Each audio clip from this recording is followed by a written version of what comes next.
الحمد لله نحمده ونستعينه ونستغفره ونؤمن به ونتوكل عليه ونعوذ بالله من شرور أنفسنا ومن سيئات أعمالنا من يهده الله فلا مضل له ومن يضلل فلا هادي له ونشهد أن لا إله إلا الله وأشهد أن محمدا عبده ورسوله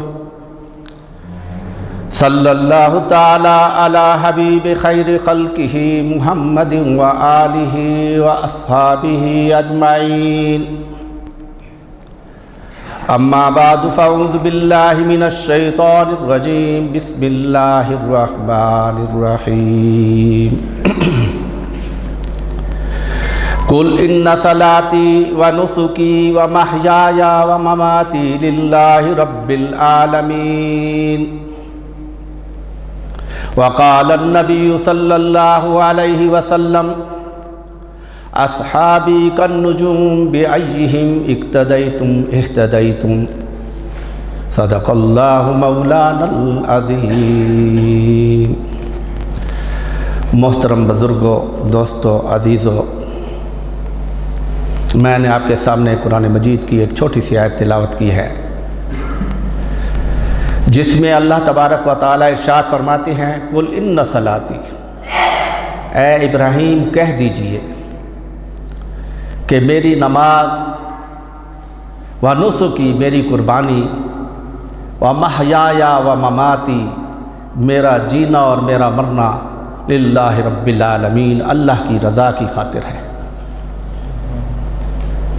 اور یہ مومن کی ایک نشانی ہے کہ اس کا اٹھنا بیٹھنا چلنا پھرنا اللہ اور اس کے رسول کے احکام کے مطابق ہوتا ہے. اور یہی صحابہ اکرام کا عملی نمونہ تھا کہ آپ کا اٹھنا بیٹھنا چلنا پھرنا موت و حیات زندگی تمام اللہ اور اللہ کے رسول کے خاطر تھی. اس لیے نبی اکرم صلی اللہ علیہ وسلم ارشاد فرماتے ہیں اصحابی کالنجوم، میرے صحابہ مثل ستاروں کے ہیں، بِأَيِّهِمْ اِقْتَدَيْتُمْ، ان میں سے جس کی تم پیروی کرو گے، جس کی تم تابع داری کرو گے، اہتدیتم، ہدایت پا جاؤ گے. کیوں یہ اتنا بڑا مرتبہ ملا ہے؟ ان کو مرتبہ اس لیے ملا ہے کہ یہ نبی اکرم صلی اللہ علیہ وسلم کے براہ راست شاگرد ہیں، ان کے جانثار ہیں، نبی اکرم صلی اللہ علیہ وسلم کے دوست ہیں. میرے صحابہ، میرے دوست، میرے جانثار. اس لیے آپ فرماتے ہیں کہ جس صحابی کی اقتداء کرو گے تم ہدایت پا جاؤ گے. اور قرآن مجید میں اللہ تبارک و تعالیٰ فرماتے ہیں کہ میں ان سے راضی ہوں، رضی اللہ عنہ و رضوا عنہ، وہ اللہ سے راضی ہے. ان کو رضات اور خوشنودی کا سرٹیفکیٹ اللہ تعالیٰ نے اس دنیا میں عطا کر دیا. وَمَثَلُهُمْ فِي التَّوْرَاةِ وَمَثَلُهُمْ فِي الْإِنْجِيلِ، ان کی مثالیں، ان کی فضیلت، ان کا مرتبہ، ان کا مقام تورات اور انجیل میں ذکر کیا گیا ہے.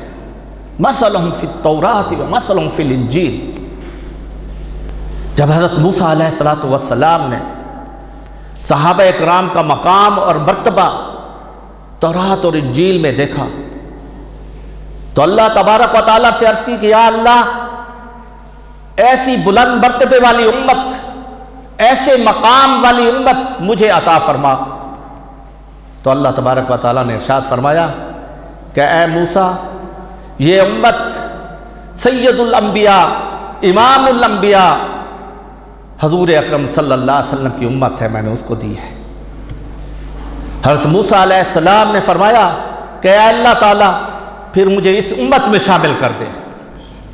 اتنی فضیلت، اتنی اہمیت، اتنی بزرگی، اتنا مرتبہ اور مقام کہ جس کی پیغمبر التجا کریں کہ اے اللہ ہمیں اس امت میں شامل کروا دے.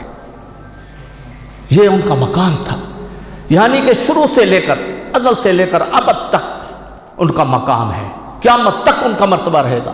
کیونکہ قرآن مجید میں اس میں ذکر کیا ہے، تورات اور انجیل میں ذکر کیا گیا ہے، وہاں سے مقام شروع ہوتا ہے اور قرآن مجید تا قیامت تک زندہ رہے گا، ان کا مقام بڑھتا رہے گا۔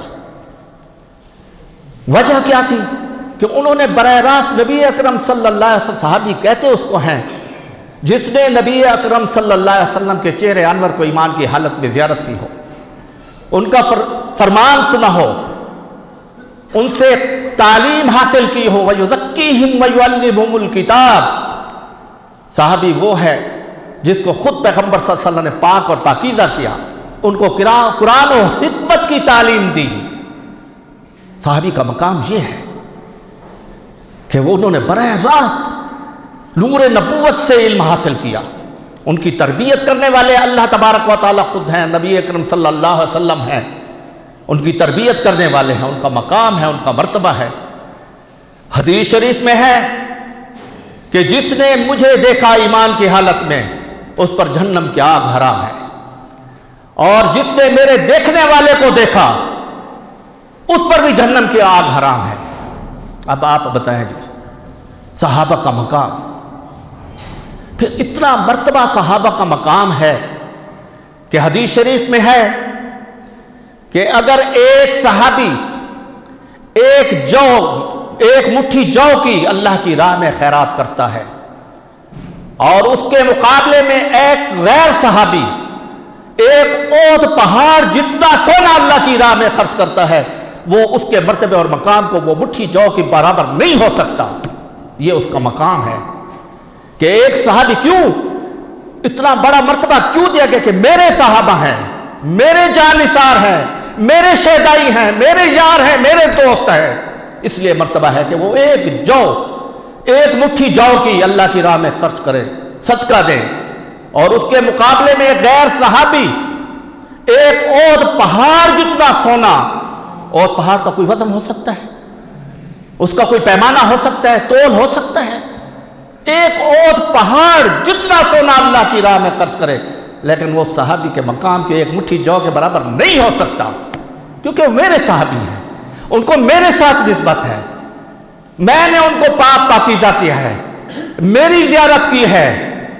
کوئی ولی، یہ ہمارے اہل سنت کا عقیدہ ہے، کوئی ولی، کوئی بزرگ، کوئی ابدال صحابی کے مقام کو نہیں پہنچ سکتا، اس لیے کہ چونکہ انہوں نے براہ راست نبی اکرم صلی اللہ علیہ وسلم کی زیارت کی ہے، انہوں نے اپنی جانیں وقف کر دی ہیں، اپنے مال حضور صلی اللہ علیہ وسلم کے پاؤں میں وقف کر دی ہیں، اپنی زندگیاں انہوں نے وقف کر دی ہیں، اللہ رسول کی خاطر ان کی اپنی کوئی خواہش نہیں ہوتی تھی، کوئی تمنا نہیں ہوتی تھی، جو تمنا تھی، جو خواہش تھی، جو ارادہ ہوتا تھا وہ اللہ اور رسول کی خاطر وقف تھا، وہ اللہ کی رضا کی خاطر سب کچھ قربان کر دینے کے لیے تیار تھے۔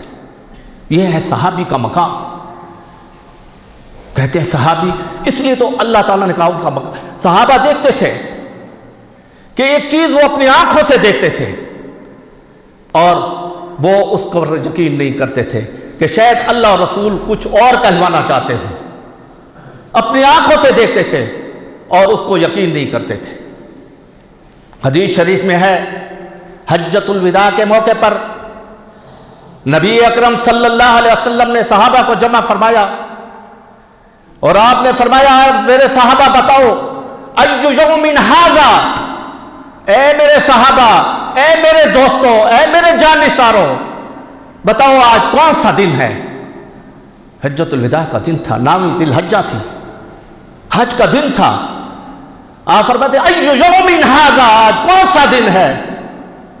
صحابہ کو معلوم تھا کہ آج حج کا دن ہے، 9 ذی الحجہ ہے۔ آپ فرماتے ہیں صحابہ کیا جواب دیتے ہیں؟ اللہ و رسولہ عالم، اللہ اور اس کا رسول بہتر جانتا ہے۔ جانتے تھے، جواب دے سکتے تھے کہ آج 9 ذی الحجہ ہے، حج کا دن ہے، اور کیا فرماتے ہیں صحابہ؟ اللہ و رسولہ عالم، اللہ اور اس کا رسول بہتر جانتا ہے، ہم نہیں جانتے۔ پھر نبی اکرم صلی اللہ علیہ وسلم ارشاد فرماتے ہیں ایّ بلد ھذا، یہ کون سا شہر ہے؟ ایّ بلد ھذا، یہ کون سا شہر ہے، یہ کون سا مقام ہے؟ صحابہ جانتے تھے کہ یہ مکہ ہے۔ جانتے بوجھتے ہوئے کیا جواب دیتے ہیں کہ اللہ رسولہ عالم، اللہ اور اس کا رسول بہتر جانتے ہیں۔ معلوم تھا کہ یہ مکہ ہے، بتا سکتے تھے، ایک اظہر من الشمس چیز تھی، اس میں کوئی اختلاف کی بات بھی نہیں تھی، اور کیا فرماتے ہیں؟ اللہ رسولہ عالم، اللہ اور اس کا رسول بہتر جانتے ہیں۔ پھر آپ ارشاد فرماتے ہیں ایو شہر ھذا، یہ کون سا مہینہ ہے؟ صحابہ عرض کرتے ہیں پتہ تھا یہ ذی الحجہ کا مہینہ ہے، حج ہو رہا ہے، سب کچھ علم کے ہونے کے باوجود کیا کرتے ہیں؟ جواب دیتے ہیں اللہ رسولہ عالم، اللہ اور رسول کو بہتر جانتے ہیں۔ صحابہ سے کسی نے پوچھا کہ ہمیں سمجھ میں نہیں آتا کہ آپ تو حضور اکرم صلی اللہ علیہ وسلم سوال کرتے ہیں کہ آج کون سا دن ہے؟ آپ کو معلوم تھا کہ یہ حج کا دن ہے، نامی ذی الحجہ ہے، اور آپ کہتے ہیں اللہ رسولہ عالم۔ آپ کو پتہ تھا کہ کون سا مہینہ ہے، آپ جانتے تھے، بتا سکتے تھے کہ ذی الحجہ کا مہینہ ہے، آپ کہتے ہیں اللہ رسول عالم۔ پھر حضور آپ سے سوال کرتے ہیں کہ کون سا شہر ہے، اور آپ کو معلوم ہے کہ مکہ ہے، اور آپ فرماتے ہیں اللہ رسولہ عالم۔ آخر اس کی وجہ ہمیں سمجھ نہیں آتی، اس کی وجہ کیا تھی؟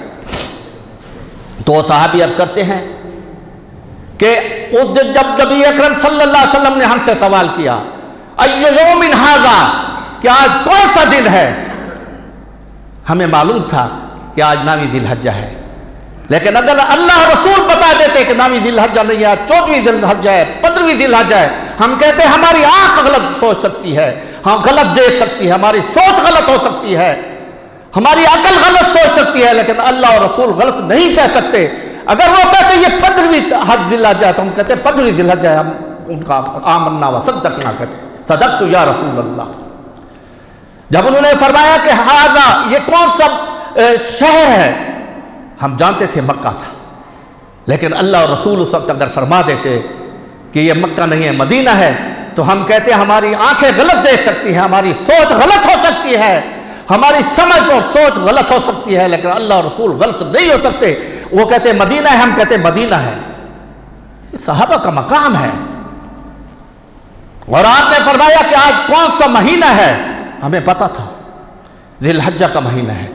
اگر اللہ رسول دیتے کہ یہ محرم کا مہینہ ہے تو ہم کہتے ہیں ہماری سوچ غلط ہو سکتی ہے، ہماری سمجھ غلط ہو سکتی ہے، ہمارا عقل و تدبر غلط ہو سکتا ہے۔ نبی اکرم صلی اللہ علیہ وسلم کبھی غلط نہیں ہو سکتے، ہم فرماتے ہیں کہ محرم کا مہینہ ہے، جس طرح آپ فرماتے ہیں ہم کہتے ہیں۔ یہ ہے صحابہ کا مقام۔ انہوں نے اپنی عقل، اپنی سوچ، اپنی دانائی سب اللہ رسول کی خاطر وقف کیا ہوا تھا، اور ہم اسلام کو اپنی مرضی کے مطابق بدلنا چاہتے ہیں، ہر بات پر اختلاف کرتے ہیں کہ یہ کیوں ہے اسلام میں، یہ کیوں ہے حدیث میں، یہ غلط ہے، یہ غلط ہے۔ یہ صحابہ اور ہم میں فرق تھا کہ وہ اللہ اور رسول کے اسلام کی معنی یہ ہے کہ اپنے آپ کو سپرد کر دینا، اپنے آپ کو حوالے کر دینا اللہ اور رسول کے احکام کے۔ صحابہ نے اپنے آپ کو اللہ اور رسول کے احکام کے مطابق ڈھال دیا تھا، ان کی اپنی کوئی خواہش نہیں تھی، ان کا اپنا کوئی ارادہ نہیں تھا۔ کسی نے غلام سے پوچھا کہ تو کیا کھائے گا، اس نے کہا جو آقا کھلائے گا۔ اس سے پوچھا کہ تو کیا پہنے گا، اس نے کہا جو آقا پہنائے گا۔ انہوں نے کہا تو کیا کام کرے گا، اس نے کہا جو آقا کام کروائے گا۔ اس نے کہا تمہاری بھی کوئی مرضی ہے، تمہاری بھی سوچ ہے؟ تو اس نے کہا کہ اگر میری مرضی ہوتی، میری سوچ ہوتی تو میں آقا نہ ہوتا، میں غلام کیوں ہوتا؟ غلام کی مرضی بھی آقا کے مطابق، سوچنا بیٹھنا اٹھنا بھی آقا کے مطابق۔ صحابہ میں تو اپنی غلام بنے ہوئے تھے، اللہ اور رسول کی خاطر اپنی زندگیوں کو وقف کیا ہوا تھا، اور ہر بات میں آمنا و صدقنا کہتے تھے۔ حضرت یوسف علیہ السلام کو لوگوں نے دیکھا تو اپنی انگلیاں کٹوا دی، ہمارے نبی اکرم صلی اللہ علیہ وسلم کو جب دیکھا تو اپنی گردنیں اور اپنی اولادوں کو کٹوا کے رکھ دیا۔